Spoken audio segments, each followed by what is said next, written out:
Pangthokkhre Malengi oina Pangthoknariba World Breastfeeding Week 2026 Awareness Program Thorongki saruk ama oina Breastfeeding for a Sustainable Start in Life Strengthen What Works haiba themda Breastfeeding Awareness Program ki thoram ama The Breastfeeding Promotion Alliance Manipur, Indian Medical Association Southeast Manipur amadi Jivan Hospital Kakching na punna khusamana senduna Jivan Hospital ki Kakching ki Auditorium Hall da Pangthokkhre Thoromaduda athoiba mithunglen oina Deputy Commissioner Kakching District Angelina Renite IAS Thoramapu oina President Imasem Dr. KSS Manglem amadi Kaikumnaraba Mithung Singh oina President BPAM Dr. Aribam Ibotombi Sharma President TNAI Dr. Yumnam Sundari President East Zone Academy of Pediatrics 2026 Professor Dr. N. Kamishona Saryaki Thoromaduda athoiba wangangloi ama oina saruk yaraduna Dr. W. Joseph na mamagi khomlang pithakpana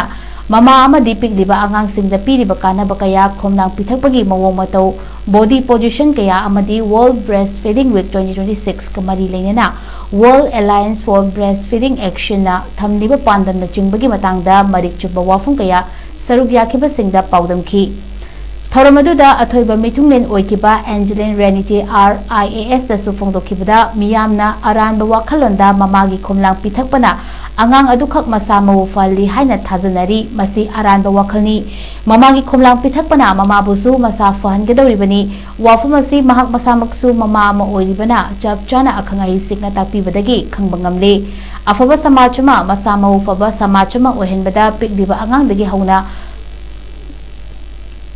Fangedabani, Mama Oibi Kutimakta breastfeeding ki kanabasing asi khangan gedabani haina su phongdokhi